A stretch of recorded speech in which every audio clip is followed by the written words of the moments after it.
चुनाव एक जैसा हो सकता है, लेकिन जम्मू का वोट और कश्मीर के वोट ने क्लियर कट किया है कि ज्यादा वोट जो है एब्रोगेशन ऑफ धारा 370 को मिला है।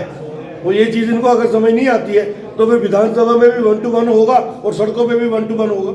हमने साफ कहा है कि दफन हुए वापस नहीं आएंगे, जो मुर्दे दफन हो चुके हैं वो वापस नहीं आ सकते हैं। और क्लियर कट एजेंडा है, जो पार्लियामेंट में जब पास हुआ तो इनके मेंबर ऑफ पार्लियामेंट में वहां क्या चाय पी रहे थे क्या? ये मसूरी साहब यहाँ शोर कर रहे हैं, पार्लियामेंट में क्या कर रहे थे? सुप्रीम कोर्ट में ये गए, सुप्रीम कोर्ट ने इनको वापस किया।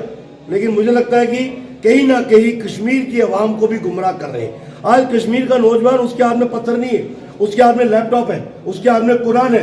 आज कश्मीर का नौजवान रात को 12 बजे भी अपने परिवार के साथ डल के ऊपर सैर करने जाता है। ये हालात किसने बनाए? ये हालात नरेंद्र मोदी ने बनाए। ये दोबारा हालात करना चाहते हैं, ये दोबारा पत्थरवा सड़कों पर लगे। स्टेटहुड नरेंद्र मोदी जी की सरकार ने ली है और वही सरकार इनको वापस देगी।